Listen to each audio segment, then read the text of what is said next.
Hello and welcome to Action Theater Presents the Memphis Belle 1990. How's everybody doing?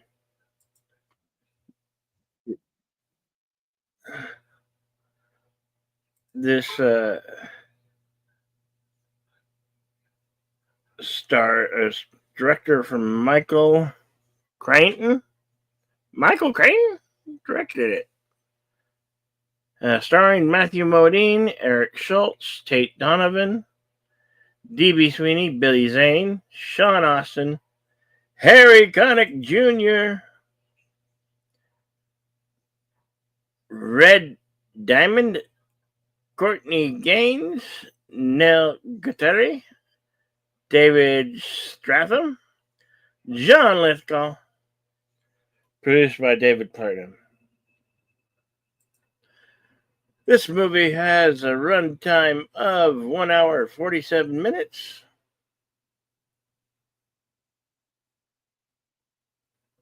With me, as always, Deleted Scenes. Hello, Deleted Scenes. How you doing? I think you're muted. Are you muted? No, you're not muted. Let's welcome the chat. Welcome FKHC 2005, sometimes known as Tim. Hello, Lizzie Armstrong. Good to see you. Hope your day is going well.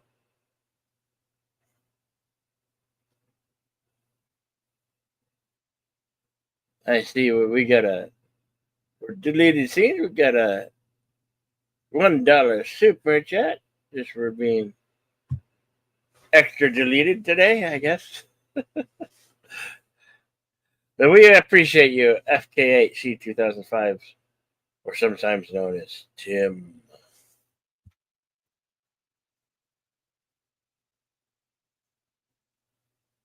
Okay, is it me or are you okay, deleted?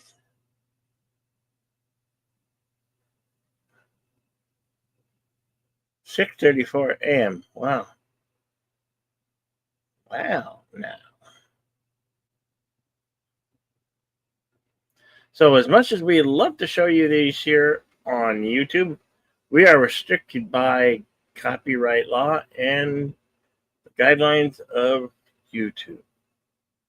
So we have a secondary site where you can watch the film alone. Okay. Is this StreamYard? You look frozen there, deleted. Oh, he deleted, is rebooting. Resetting. So,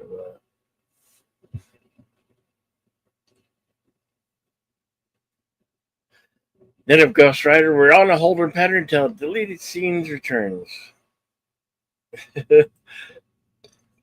Yeah, sometimes the StreamYard doesn't want to cooperate, or your network doesn't want to cooperate.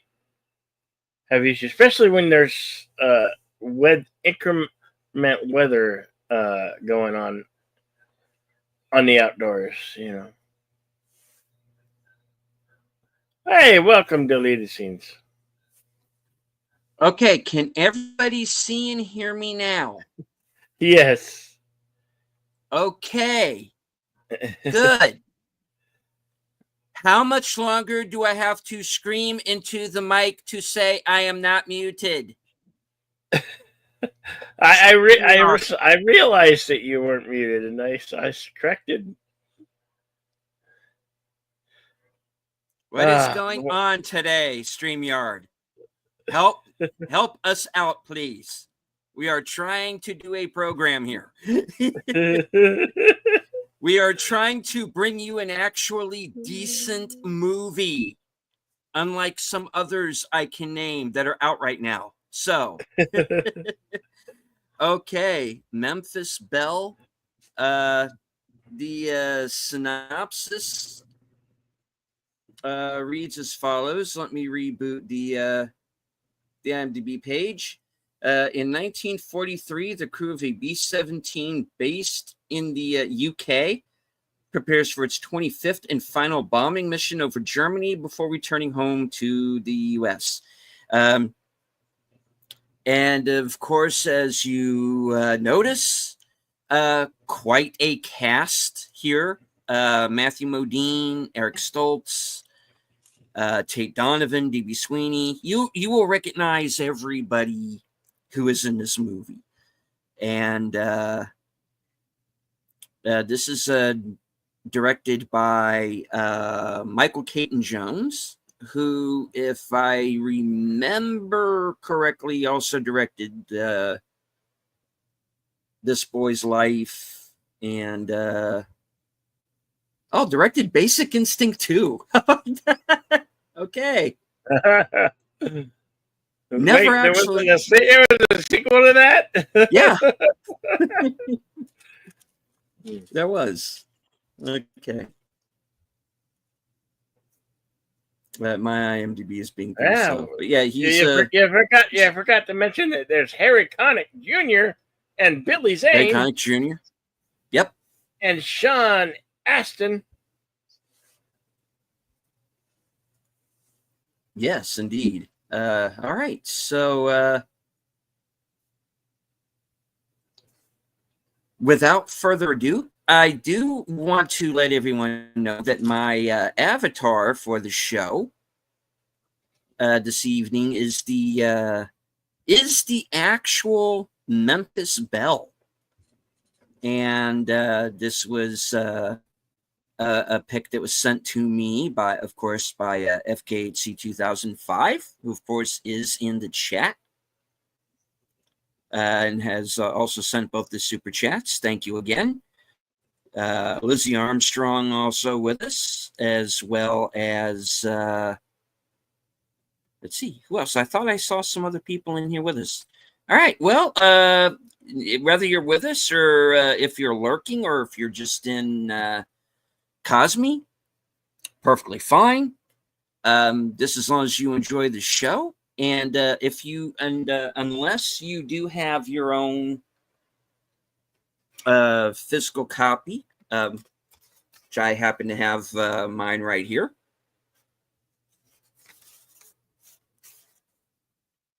All right, here's the movie.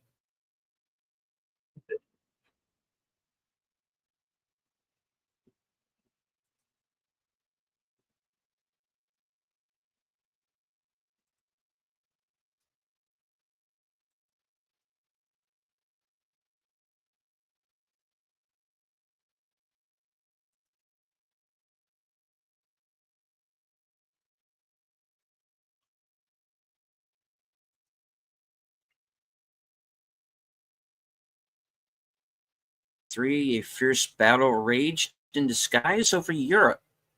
Every day, hundreds of young airmen faced death as they flew bombing raids deep into enemy territory. Fewer and fewer were coming back.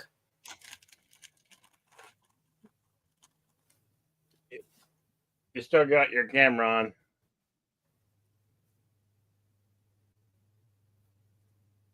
All right.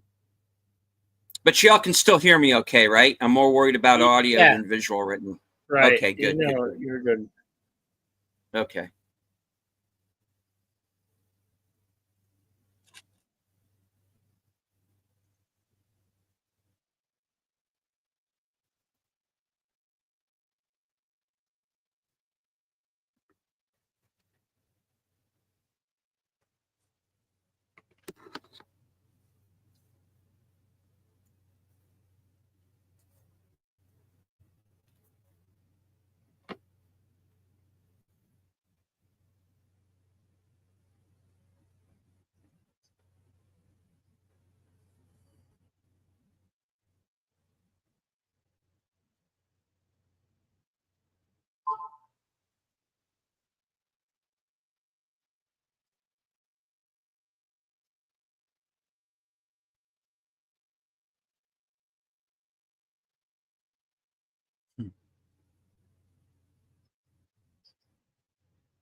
Yeah,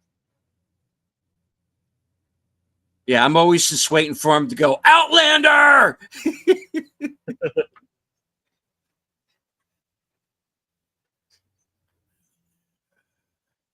Holy cow, look at skinny Sean Austin. Rudy, Rudy, Rudy.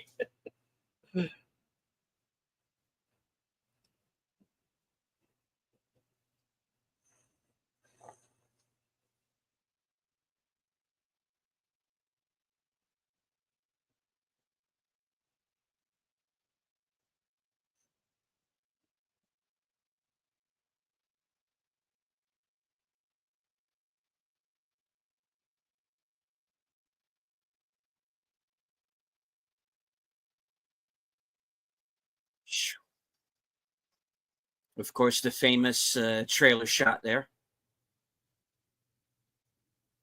England, May 16th, 1943.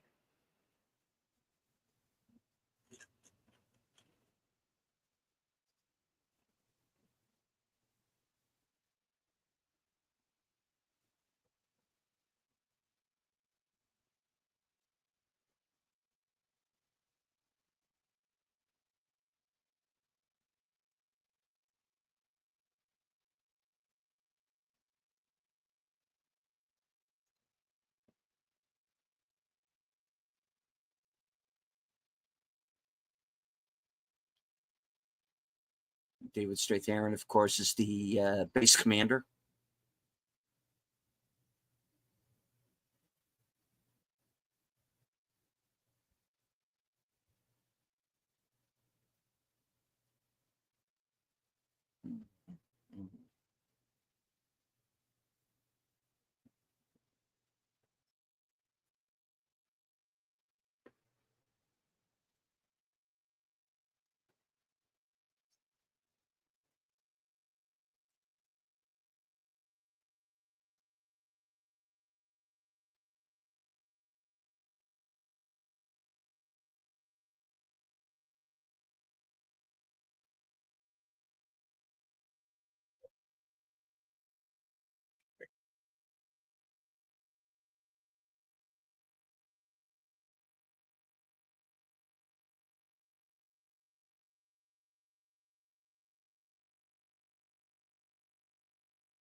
That's not good.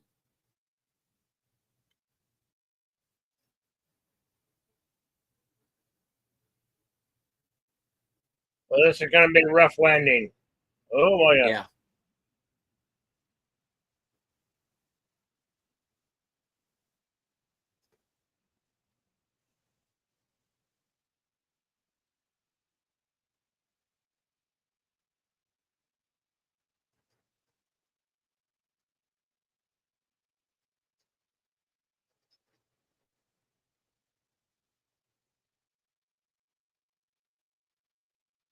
Well, they didn't have time, did they? Yeah. No. That remaining field united in Kabui.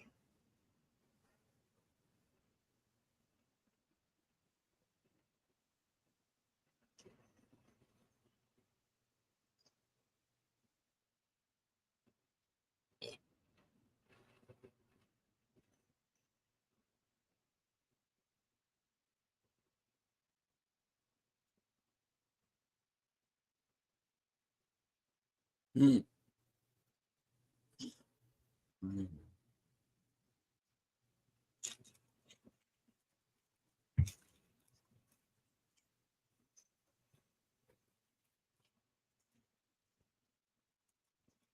Yeah, here's where you get the idea of the guys who are down for all the attention and the ones who aren't.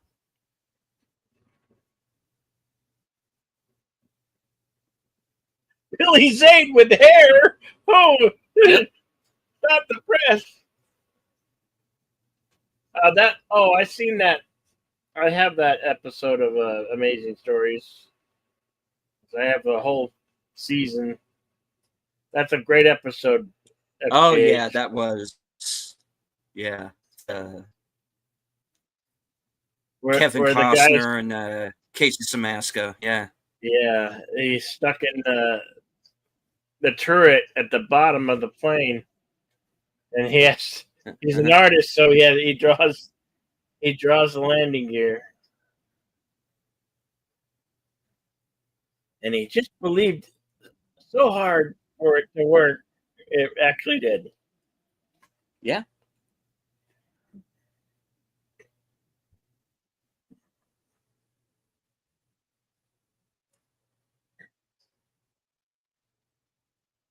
Probably the most memorable episode. That and the one with the animated one with the dog.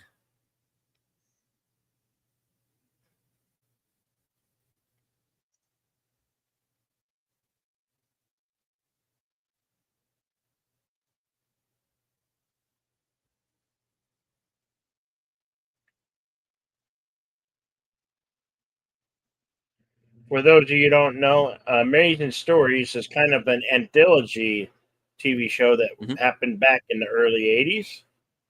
More like, kind of like the Twilight Zone, but you know, different.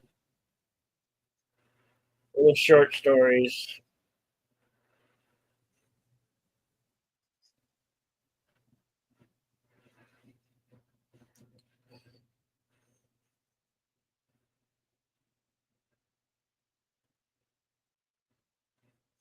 Yeah, more family friendly. That would be a good way to Yeah. put it, Tim. Yeah.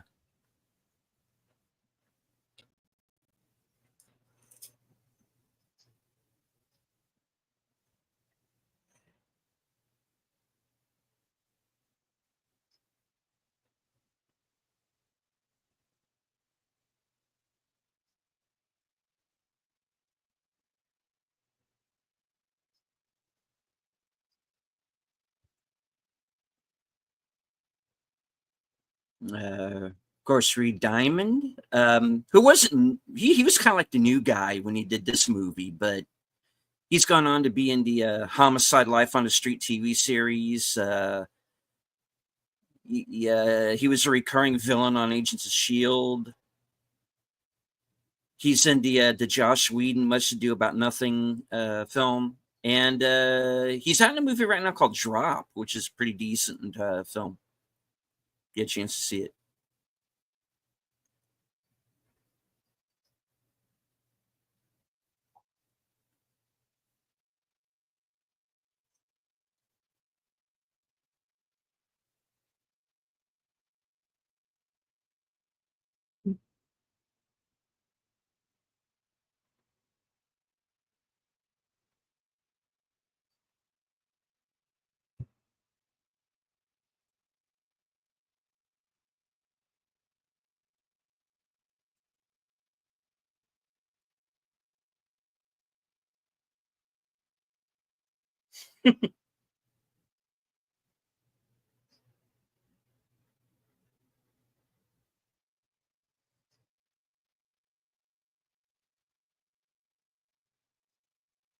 Really? That's cool, Tim.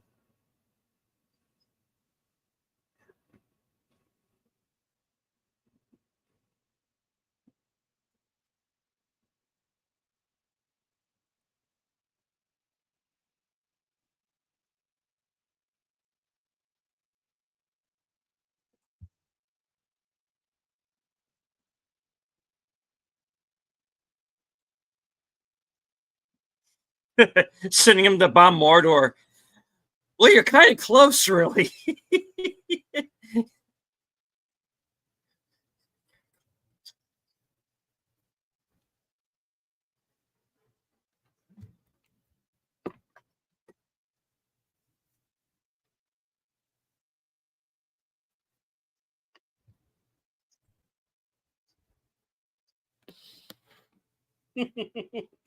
She's not buying this. She's not paying attention to him. No, she's not.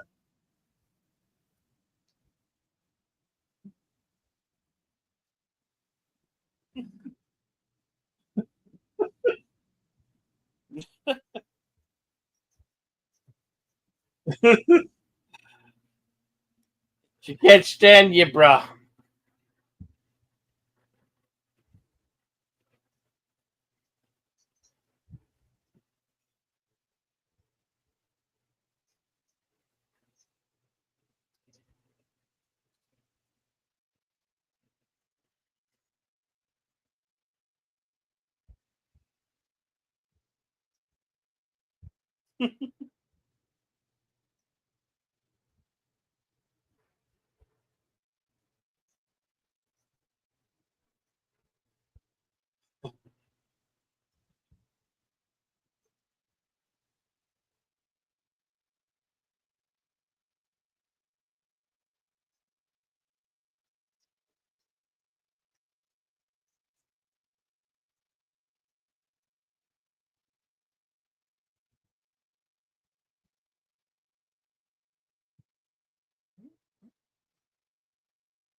Your buddy just swooped away with her talking about hamburgers.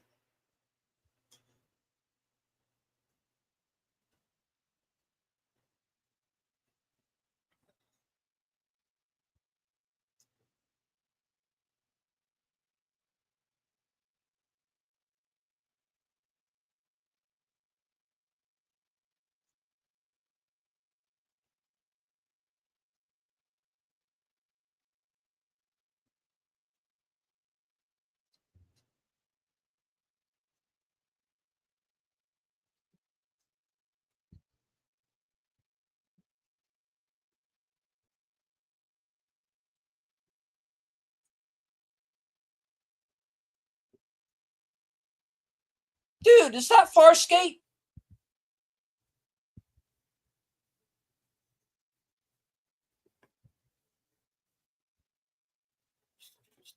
I don't know. It could be.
Oh, it was him. Yeah. How about that? Never noticed him before.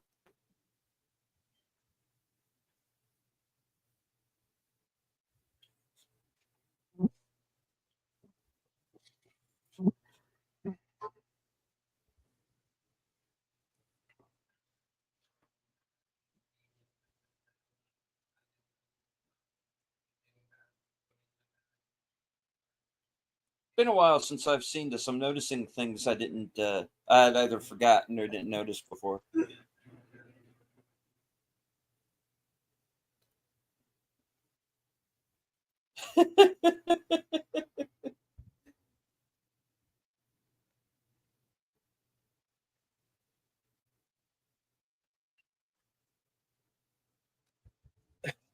And of course, hello to Connie Cleary,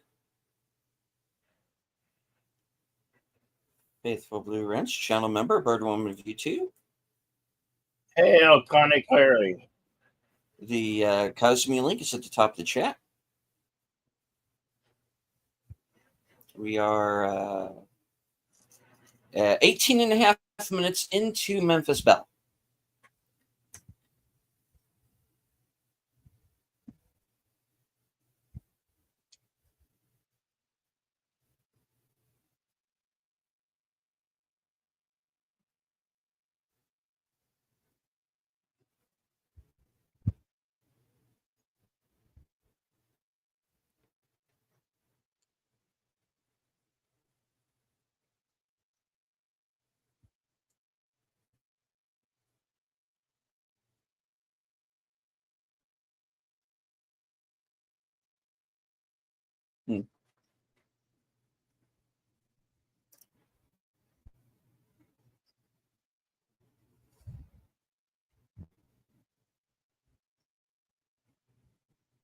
Stephen McIntosh from the Luther series.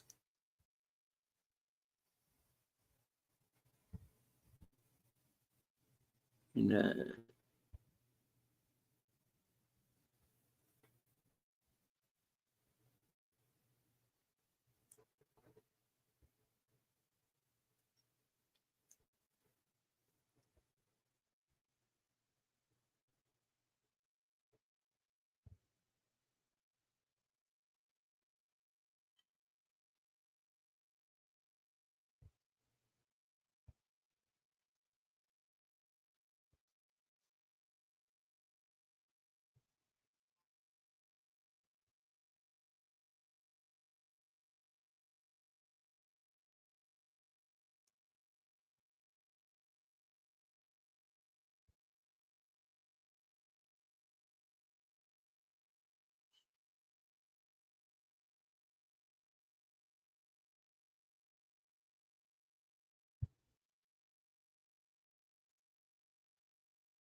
Technically, yeah, he was a singer at that time.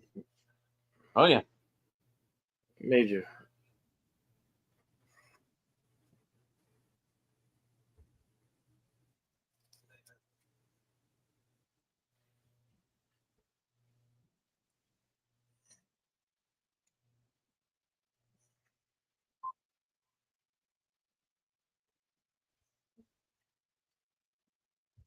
No. No.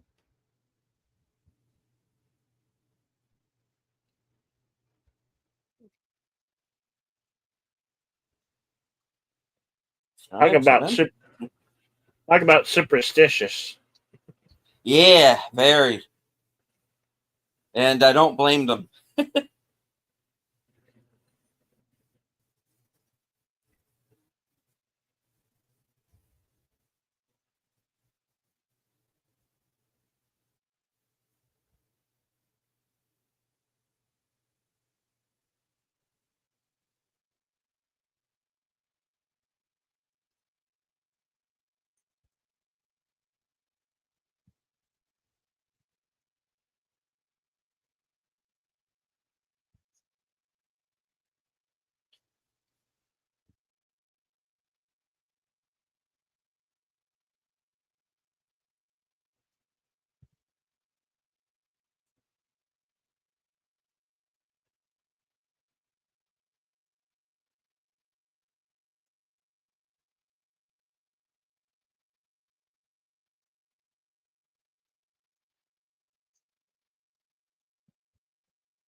That's a lot of balloons. And they aren't 99 enough luck balloons.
He sleeps. Rouse him.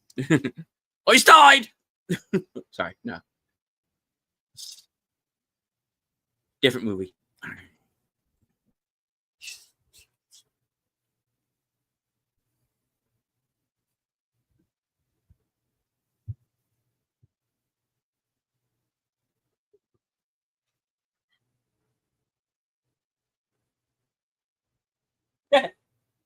Apt.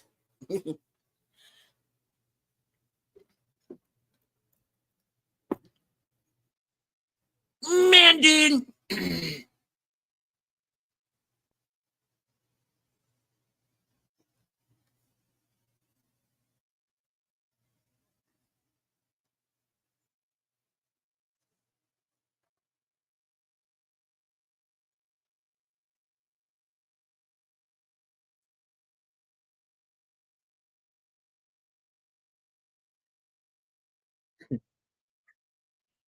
Everybody's counting on you. Good luck. We're all counting on you.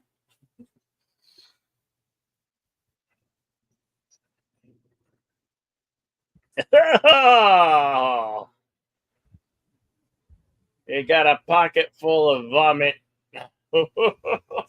I feel better. Yeah. And this episode of Twin Peaks is weird.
I don't think anybody ever expected this movie to be 12 o'clock high, Tim.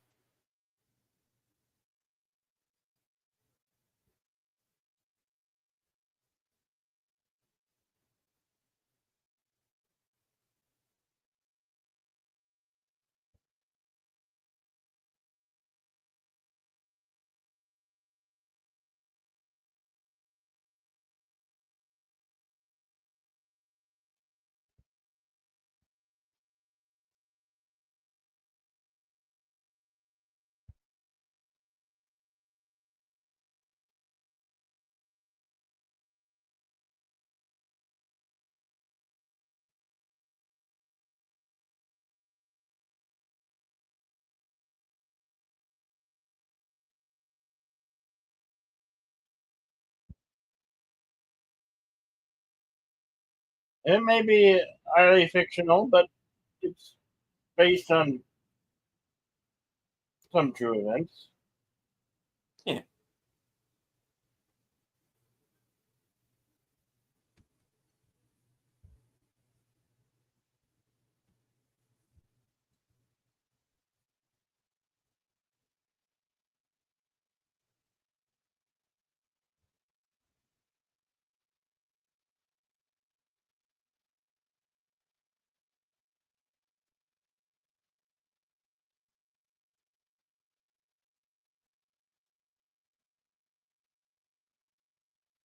Yeah, like I was saying, if you want to catch a good movie about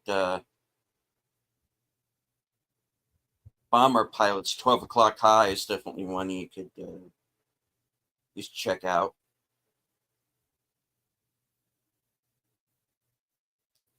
"30 Seconds Over Tokyo," of course.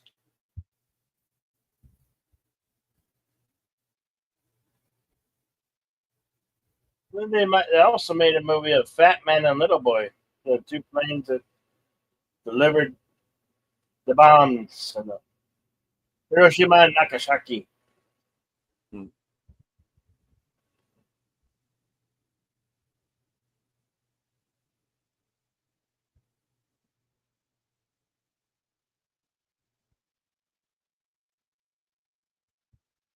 Which is apt that you brought that up because we do have an actor in this movie who played Oppenheimer.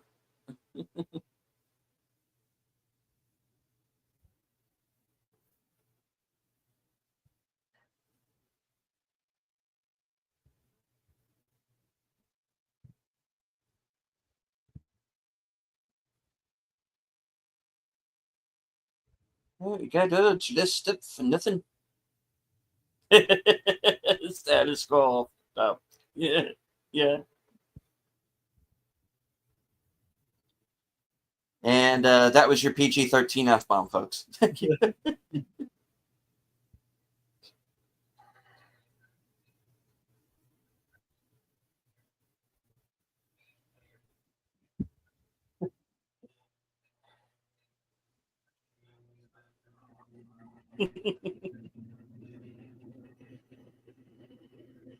Anyway.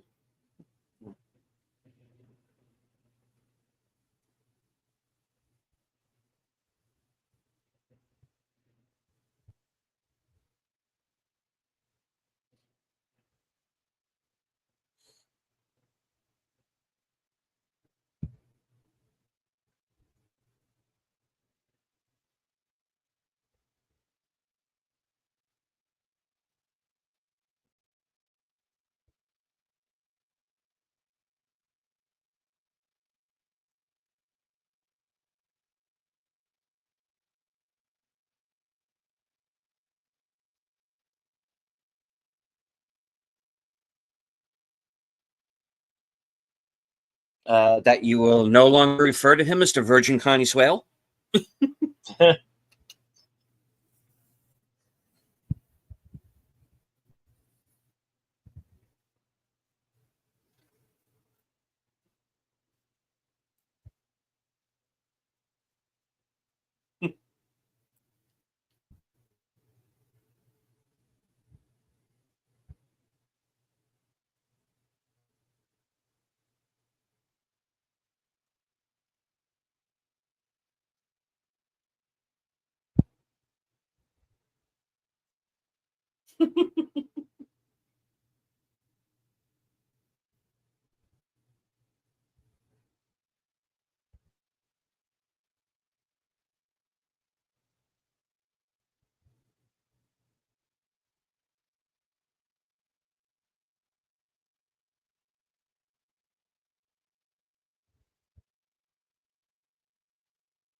Well, it's about damn time.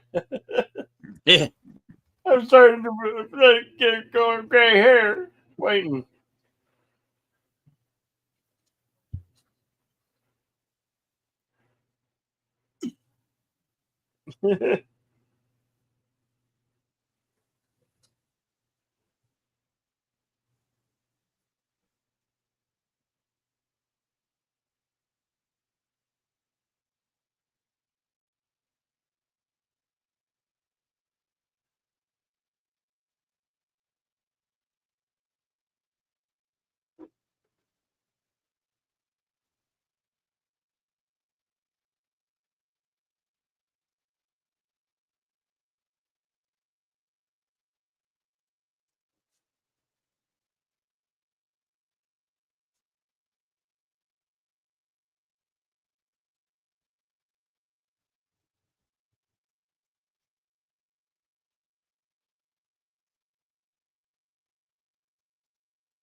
All right. Our timestamp is at Hmm. 42:46.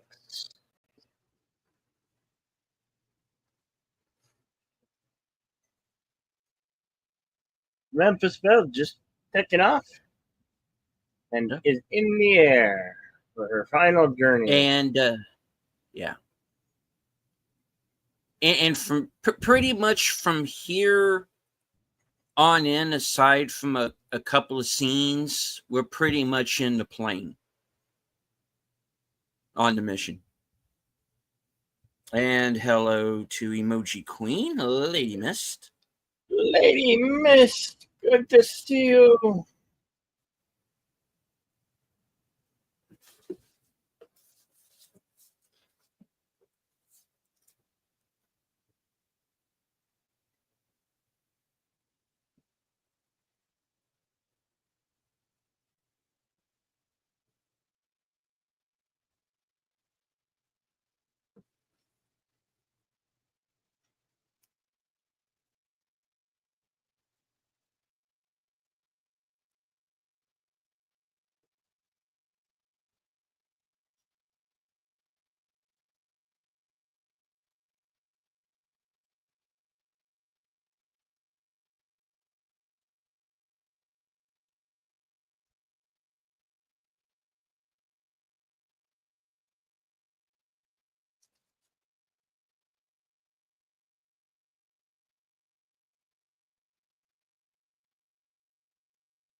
Hey, Queen.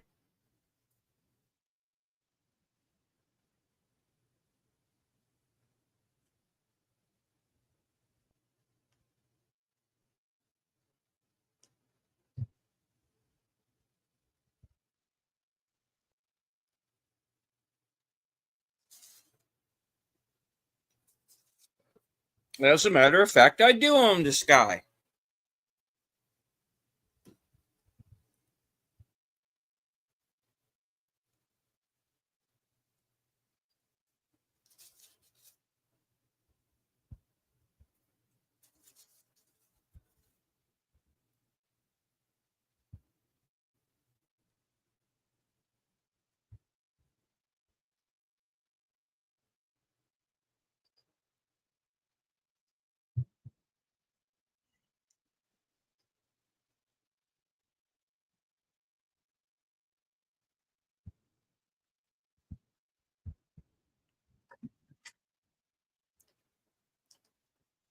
Yeah, it's not like you won't go and get abducted by aliens or anything.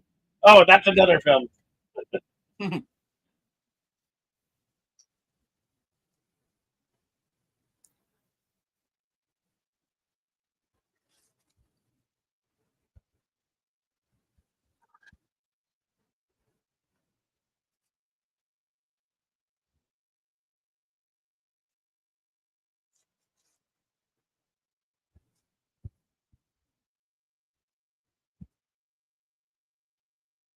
That truly is the worst place to be.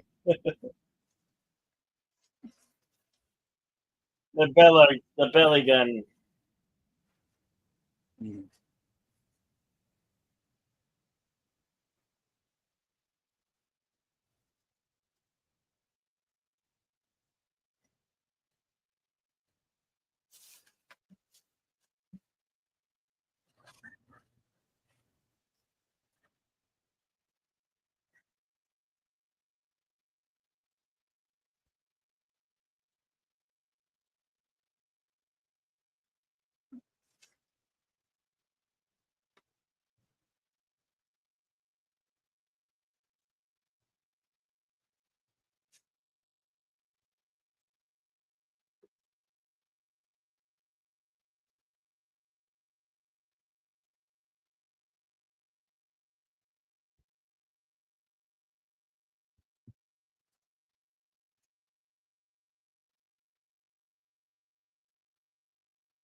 That's cool.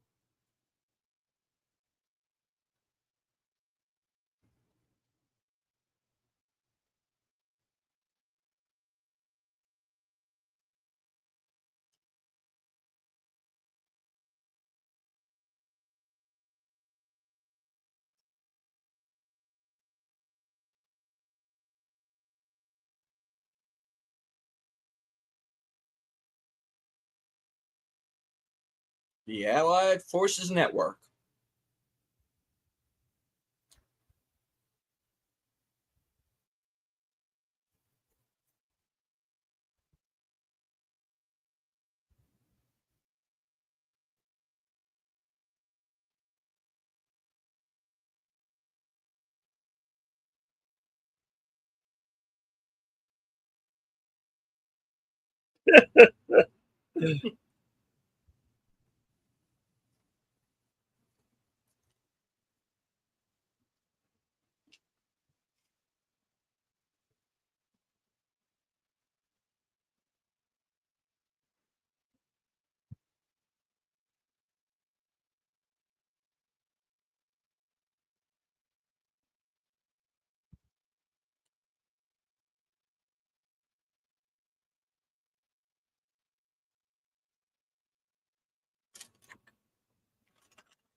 Bears.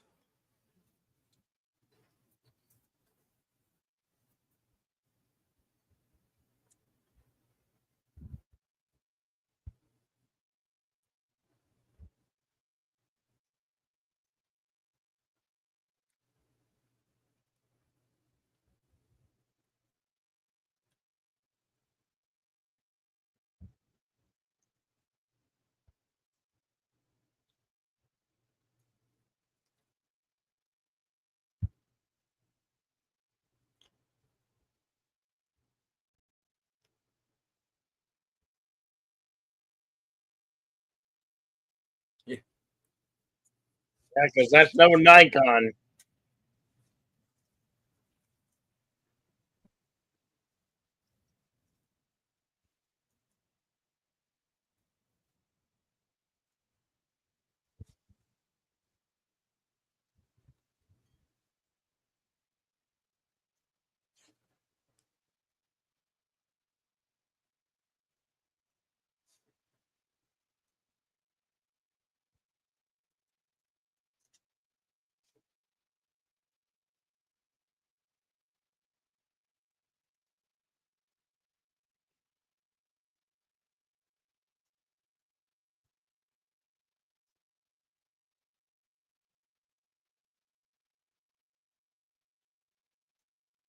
Yeah.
Here we go.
Got him.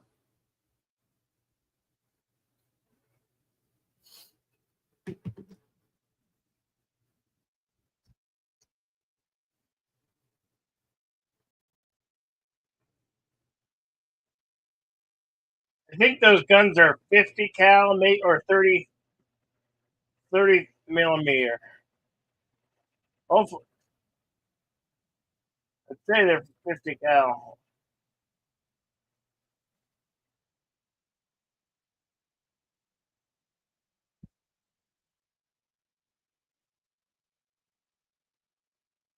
Hell, one of them got hit.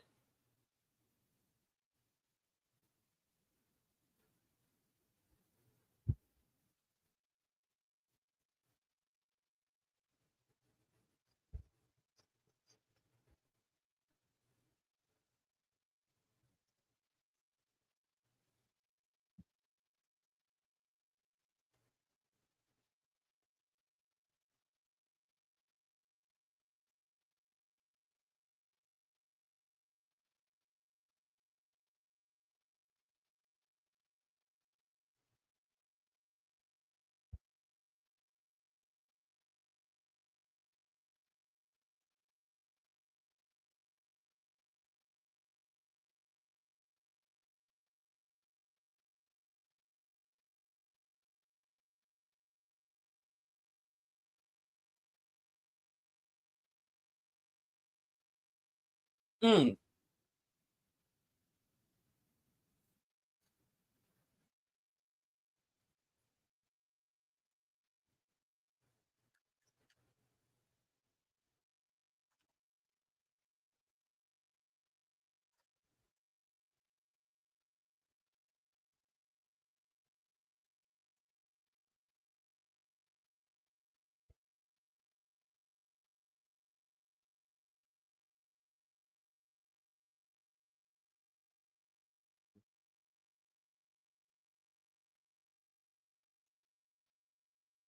Yeah, that he didn't need.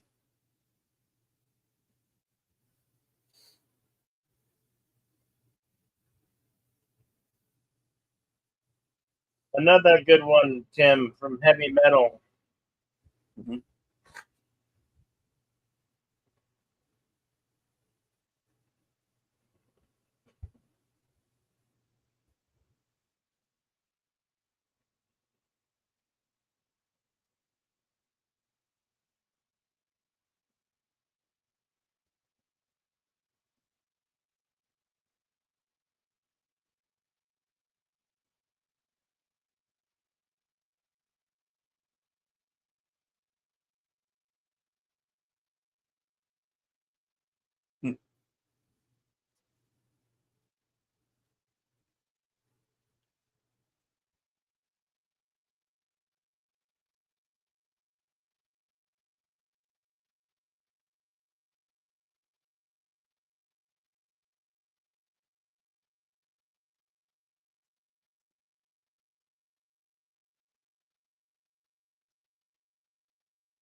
Foreshadowing.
They've gone as far away from base as they can go.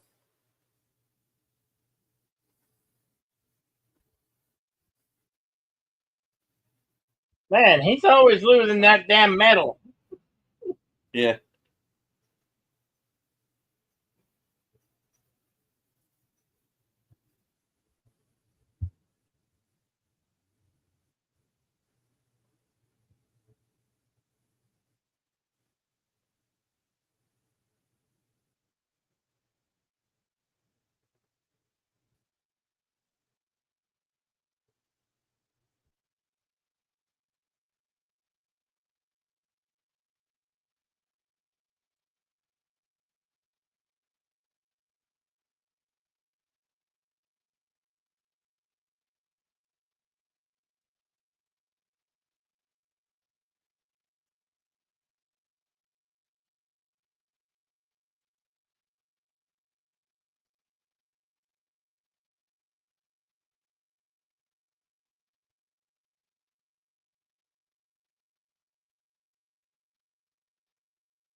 Meanwhile,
Hmm.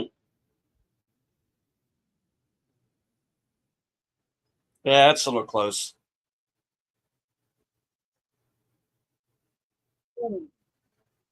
Oh,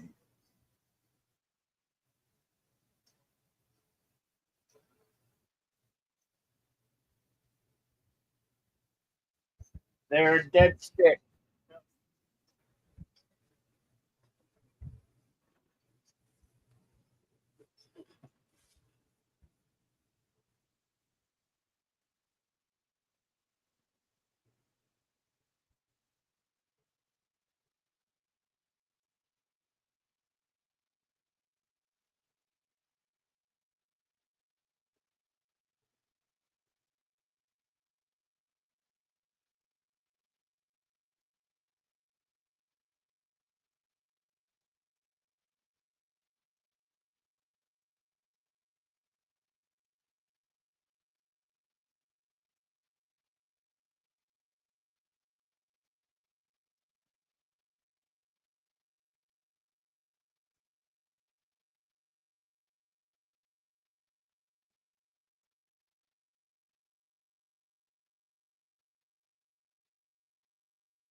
Experiencing heavy shellacking.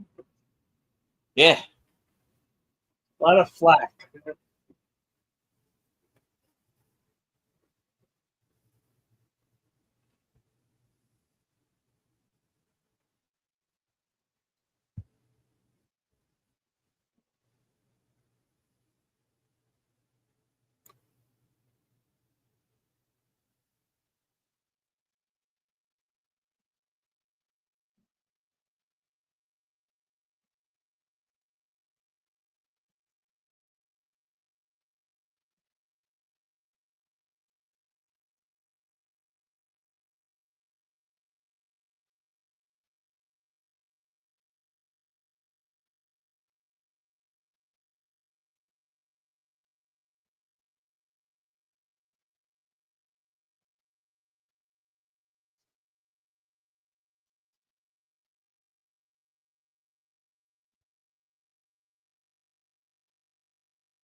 Makes you feel any better?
Oh, you got him all right.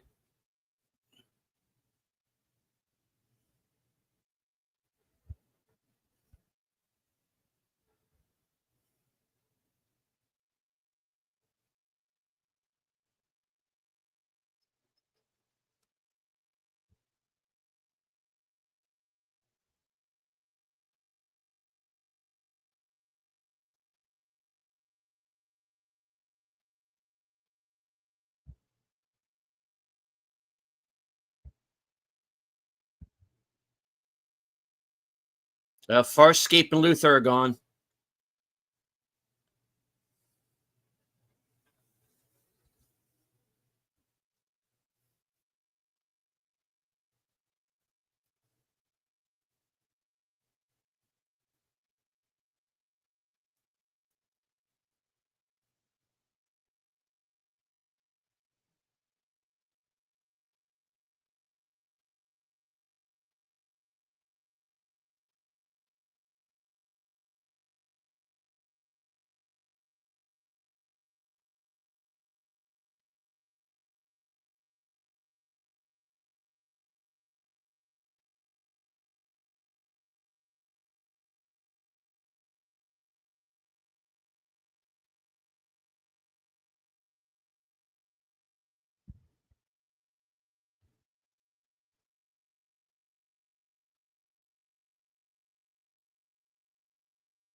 Got him.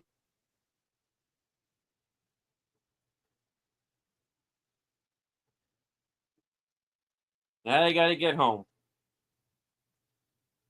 Yes, that is the question. Can we make it home on little fuel?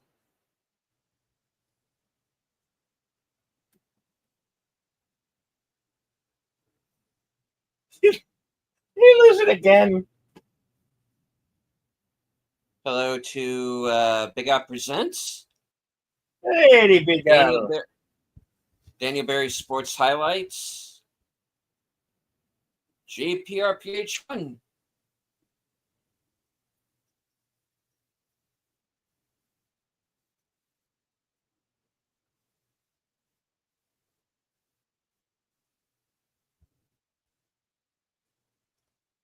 Oh, just hanging around.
But now we got the situation kind of flipped.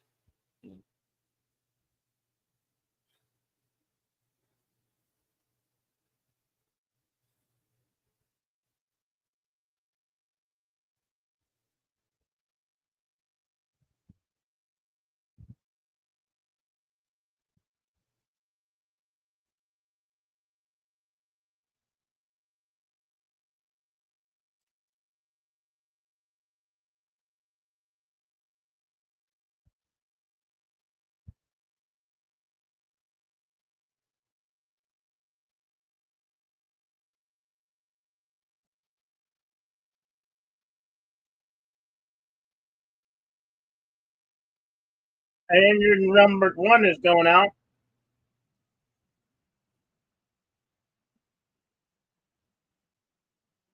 Whoa!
It's just a flesh wound.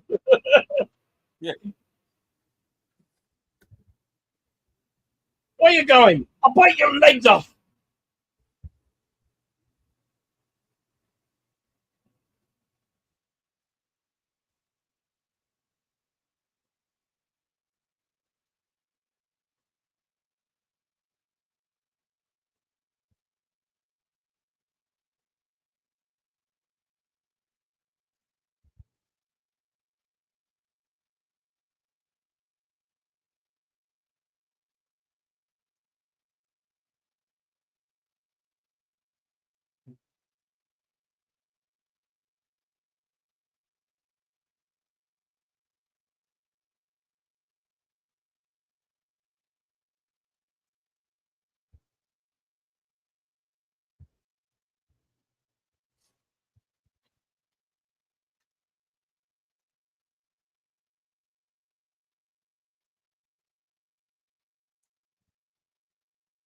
Thank you, rubber band.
Hey, Dwight. Hey, Dwight. What the hell? Yep.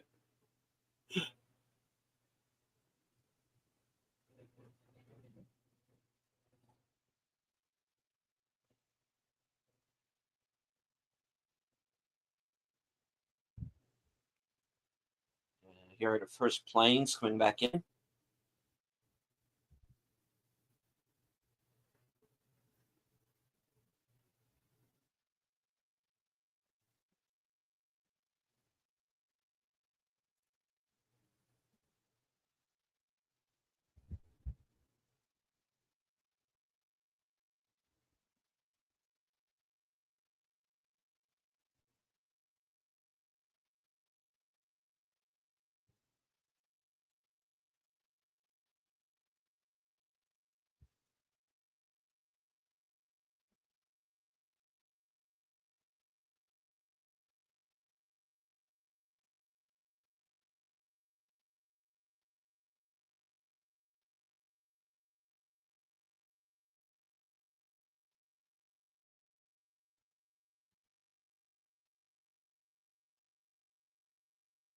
Bye bye, 50 cal.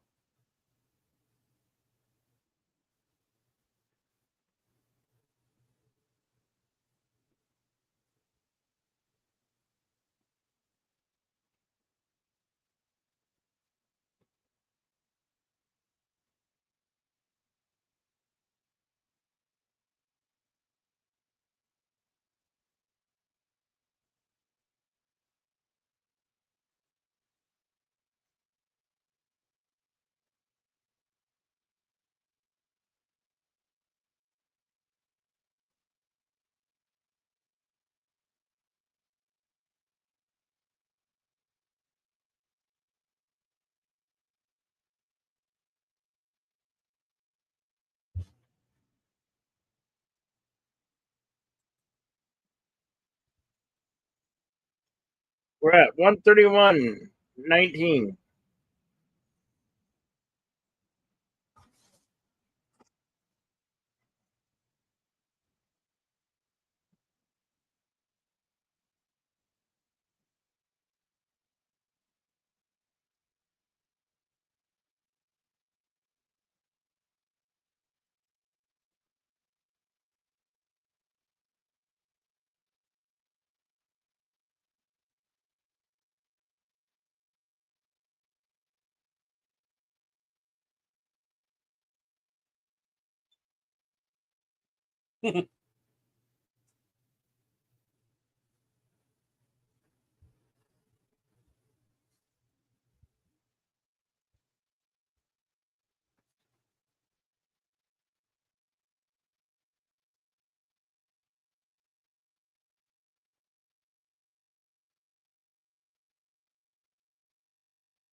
Whoops.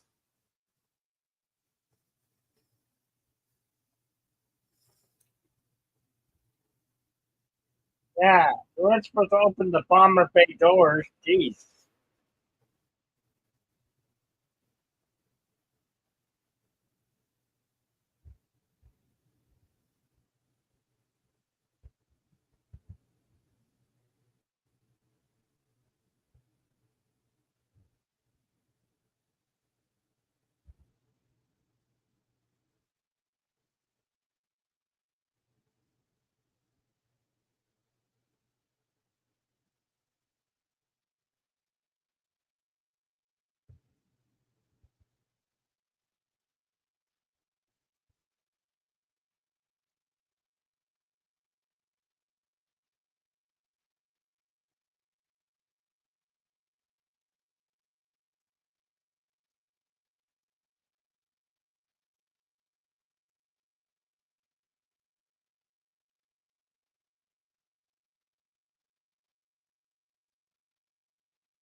Even the dog's happy to see them return.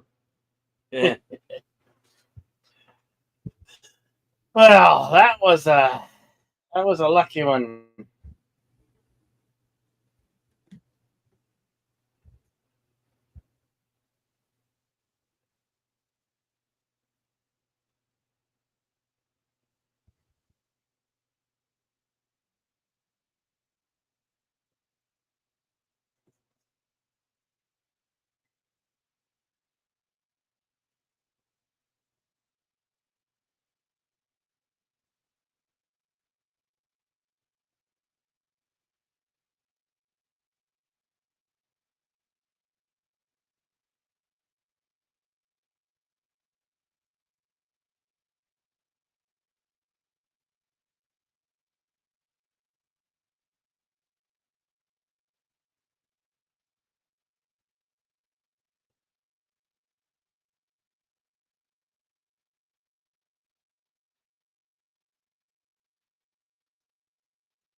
Damn. Miss Belle flew her 25th and final mission, 17th May, 1943.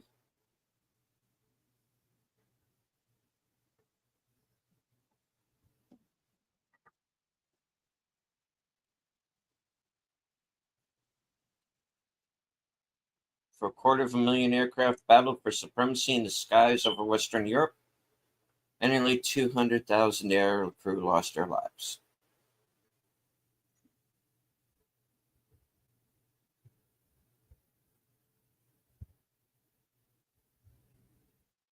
It was dedicated to all the brave young men, whatever their nationality, who flew and fought in history's greatest airborne confrontation.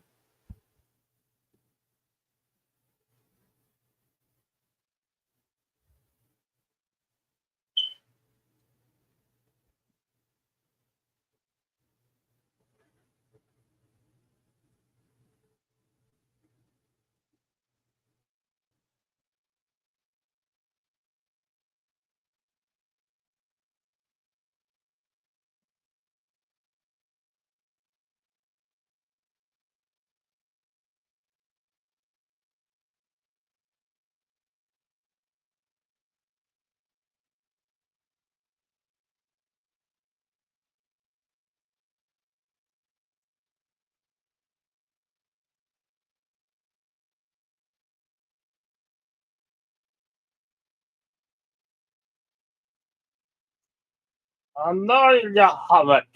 I'm not sure the cookie crumbles.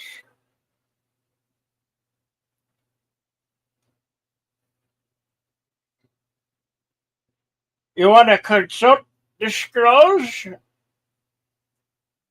All right, I shall consult the scrolls. All right. Memphis Belle was released October 12th, 1990. Approximate budget $23 million, going on to gross $27 million worldwide. Was nominated for Best Original Film Score at BAFTAs. Was nominated for Best Film, the International Fantasy Film Award at Fantasporto. British Society of Cinematographers nominee.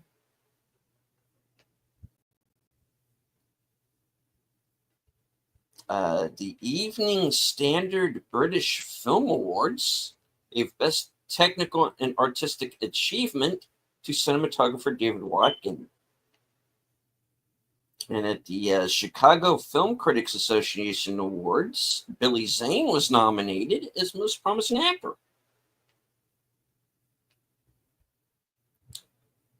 All right. Filming locations.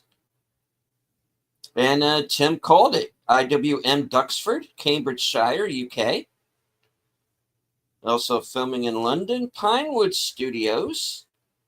RAF Binbrook, Lincolnshire. RAF Little Risington, Gloucestershire, England. All right, on to the trivia. The poem Sergeant Danny Daly reads is an Irish airman foresees his death by Irish poet William Butler Yeats, but the stanza referring to Ireland is left out. Because of course it was. Producer Catherine Weiler is the daughter of William Wyler, who directed the wartime documentary The Memphis Belle, Story of a Flying Fortress, which this movie is based on. There are only 5 real B-17 flying in the movie. 2 were flown in from the U.S., 2 from France, and 1 was already based in England. One of the French airplanes crashed during filming. Although everyone on board survived, the aircraft was a total loss in post-crash fire. Only one of the airplanes was a genuine F model, like the real Memphis Belle, accurate to the time the story is set. All others were G models that came later in the war. 2 different airplanes played Memphis Belle during the movie, one of which was in real life named Sally B. The plane which portrayed the Belle in the movie is actually a converted B-17G, while the real Belle is an F model. The G model has a chin turret, which was removed for the film and for subsequent appearances made at air shows around the United States. The plane is owned by David Talichet, who repainted the plane to match the real Memphis Belle. The Warner Brothers paint scheme is not accurate, thus avoiding any legal concerns over duplicating the earlier scheme. Forgotten in the post-war rush to disarm, the real Belle was rescued off a salvage yard at Altus, Oklahoma in 1946 by an alert Memphis citizen who convinced the city fathers to reclaim the bomber before it was scrapped. The Belle was displayed at several locations in Memphis from 1948 to 2003, was then transported to Wright-Patterson Air Force Base in October 2005 for restoration and eventual display at the National Museum of the United States Air Force. The pilot of the real Memphis Belle was Robert K. Morgan. After reaching the rank of lieutenant colonel, he led the first B-29 formation over Tokyo. The name of Morgan's B-29 was Dauntless Dottie. The mission was the first bombing of Tokyo by U.S. bombers since the Doolittle raid of April 1942. And Connie says she has seen the Belle in the museum. Right on. The co-pilot of the real Memphis Belle was James Varinas. Colonel Morgan always referred to him as the other pilot of the Belle since he was such an important part of the crew. The top turret gunners of the real Belle were Leviticus Levy Dillon, Eugene Atkins, and Harold Locke. The tail gunner of the real Belle was John Quinlan. He was also awarded 3 kills in the Pacific Theater after his tour when he was assigned to B-29s. radio operator of the Belle was Robert Hansen. The real Memphis Belle has been restored and displayed at Memphis, Tennessee, 1987 to present. In 2004, it was sent to the Air Force Museum outside Dayton, Ohio, to be part of its World War II display. Several congressmen from Tennessee put a hold on the move. In September 2005, it was decided to move the Belle to Dayton as originally planned after the organization that took care of it decided they could no longer afford to do so. The navigator of the real Belle was Charles Layton from Flint, Michigan. He retired as a teacher and counselor. He saved the Belle and other B-17s after identifying false German radio beacons designed to lure unwary B-17s into harm's way.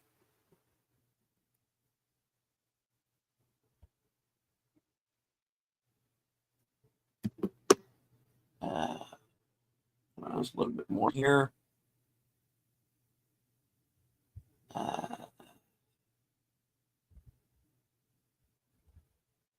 Give me a moment. No worries.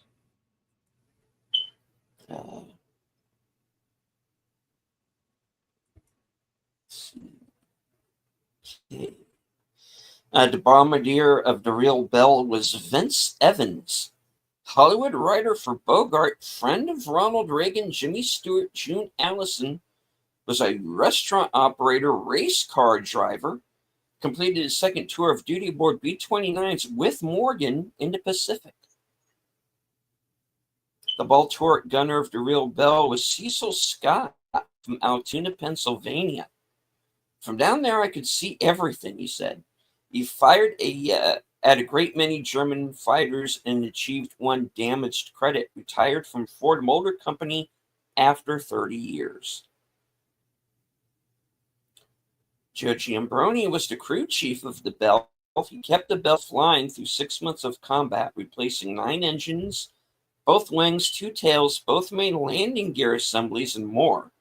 From Homeville, Pennsylvania, he retired as a construction company office manager. There was originally a part written for the Memphis Belle's ground crew chief called Les. He had a number of scenes with the captain detailing the condition of the plane, etc. The actor remains in the film and is listed in the credit, but keeps only one line. It's only got one reel down.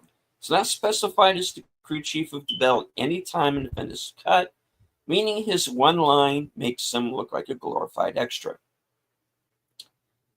This was the film debut of Harry Connick Jr. The Sally B, one of the 2 B-17s portraying the Belle in the film, is the last airworthy B-17 in the UK. She is based at RAF Duxford, Europe's premier aviation museum, and is part of the USAAF World War II memorial flight, making dozens of appearances across the UK and North Europe. She is maintained and run by volunteers and relies solely upon donations. The movie was originally to be called Southern Belle. To avoid possible legal problems with the real Memphis Belle crew, none of the original crew members objected.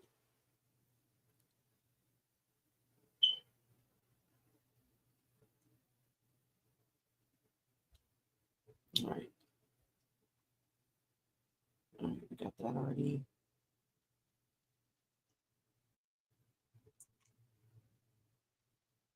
All right.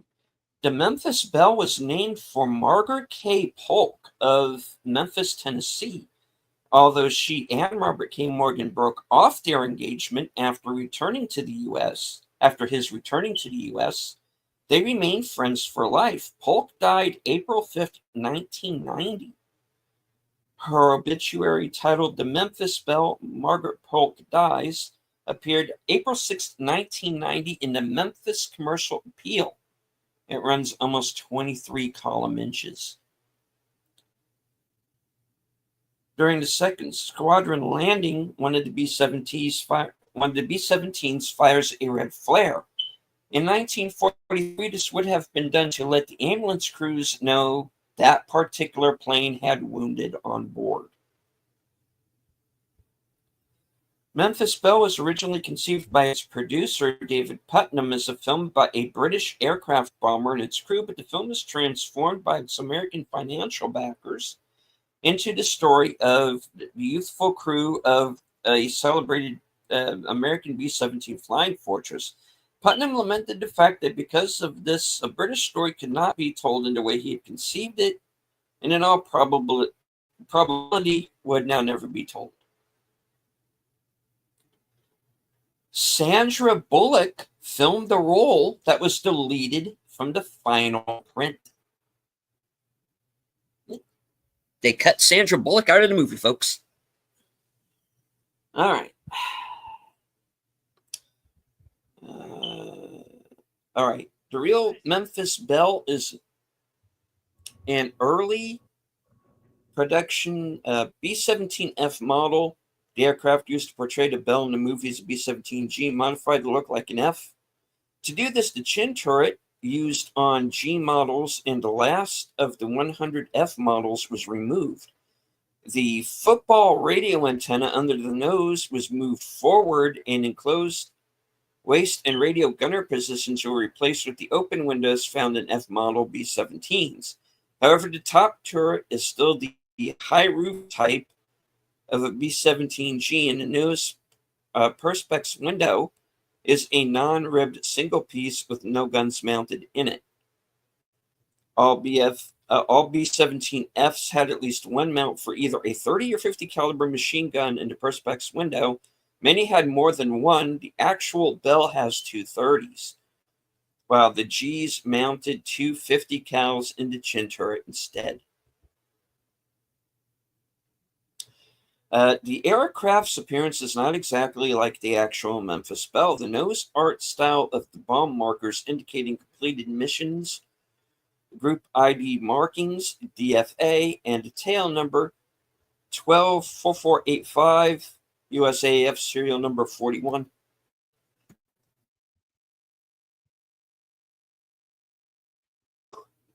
Oh, excuse me. I almost sneezed. All right.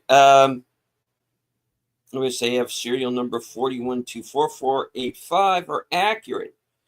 The script font of the plane's name is different from the original, which uses plain yellow block letters. The plane in the movie has a fairly clean OD green sky gray paint job, USAF standard in 1943, while the real Belle had a more mottled finish at the time due to fresh paint being applied over patched bullet and shrapnel holes. This is sometimes mistaken for a camouflage pattern.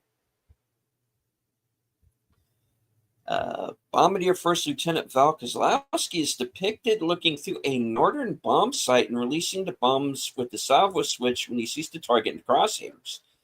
In real life, the lead bombardier would find the target in the sight long before the release point, lock his sight onto the target, enter all relevant data on the bombs and known crosswinds. Yeah, a moment, please. It's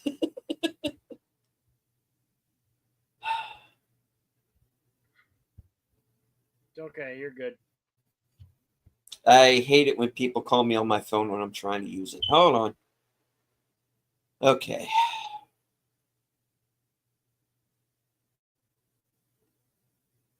All right. Then sight would fly the plane to the release point and drop the bombs automatically.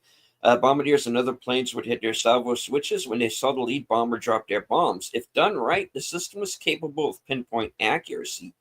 In combat conditions, however, unrecognized crosswinds, battle-damaged autopilot system, turbulence, and flak bursts would all affect accuracy. As a result, some targets hit perfectly, while others literally missed by a mile.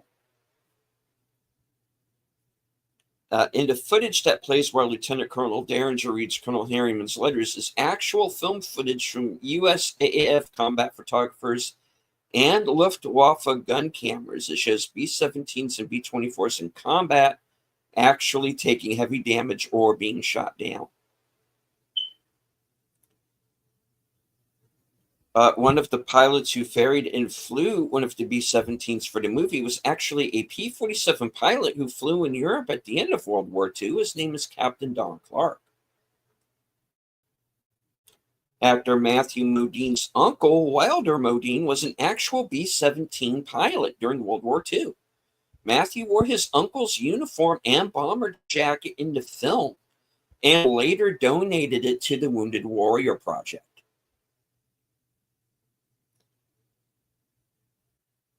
The 358th B-17F 41-24577 Hells Angels, from which the group later named itself, completed its 25th mission on 13th of May 1943, became the first 8th Air Force B-17 to complete 25 combat missions. The Memphis Belle, a 91st BHG B-17, sometimes repeated to claim the first 25 mission feat, completed its 25th mission on the 19th of May 1943, 6 days after the Hells Angels. Memphis Belle, however, was the first 8th AF B-17 to complete 25 missions and would be returned to the United States. The crew that accompanied the Memphis Belle was a makeup crew of men who had completed 25 missions. It was not the original Memphis Belle Captain Morgan crew. Hells Angels went on to complete 48 missions and delayed returning to the United States for its own flag-waving tour till the 20th of January 1944.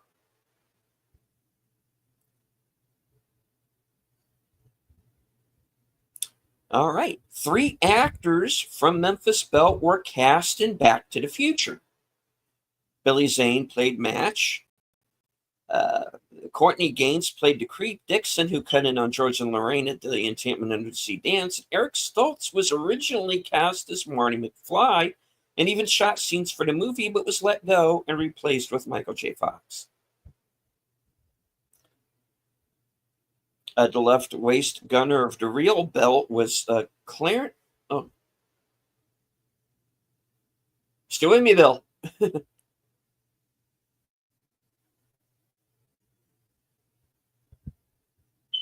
All right, I'll keep going. We got a few more left here. The left waist turret gunner of the real Memphis Belle was Clarence Bill Winchell.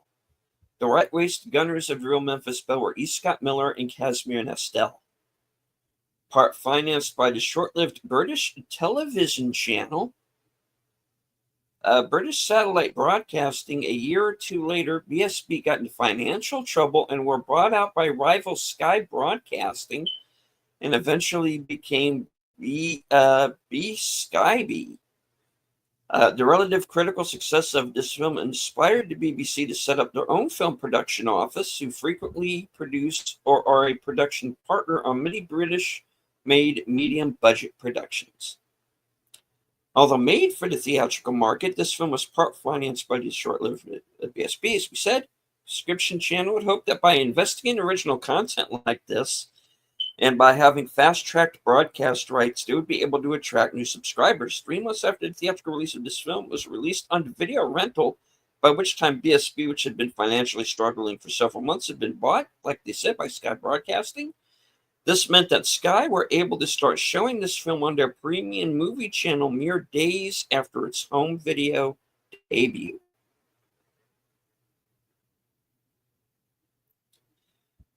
And that's it. That is the trivia for Memphis Belle. The scrolls are closed.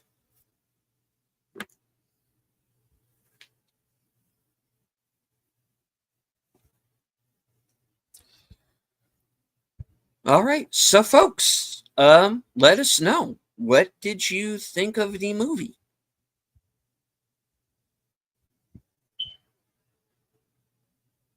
Okay.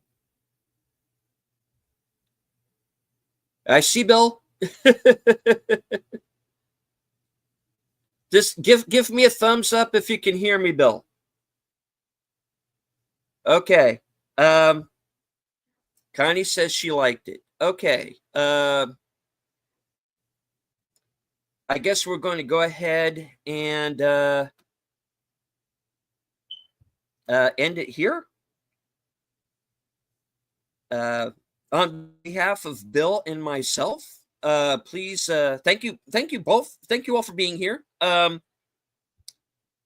Connie Clary, Lady Mist, FKHC 2005, sometimes known as Tim. Thank you for the pictures in the Cosme. Very interesting stuff. Lizzie Armstrong, JPRPH1, Daniel Berry Sports Highlights, Big Al Presents. Thank you again, Tim, for the super chats. I do believe that was everybody who was with us in the live chat. Memphis, Belle, and Dayton, Ohio, and B-17 that was on display there was given to the Smithsonian. Right on. Okay. All right. So I would like to, once again, on behalf of Bill and myself, to thank all of you for being here. Hope that you enjoyed the show. Catch me later on tonight on my channel for coming attractions. If all goes well tech with the tech here, please join Bill and myself on Saturday at 3:30 for the final extra dose of the year. We will be watching Bat 21. The true story of Lieutenant Colonel Iceel Hambleton, who was shot down behind enemy lines in Vietnam while on a reconnaissance mission. Danny Glover co-stars, and Gene Hackman as Lieutenant Colonel Hambleton. So check that out. I would also like to remind everyone that Western Cinema will return this weekend as usual, 4 p.m. Eastern on Sunday. The film will be the Coen Brothers' The Ballad of Buster Scruggs. All right. So, thank you all very much once again for being here. As Bill would say, be excellent to one another. And as I always say at the end of every show, good night, take care, stay strong, be safe and healthy, because this is how we win.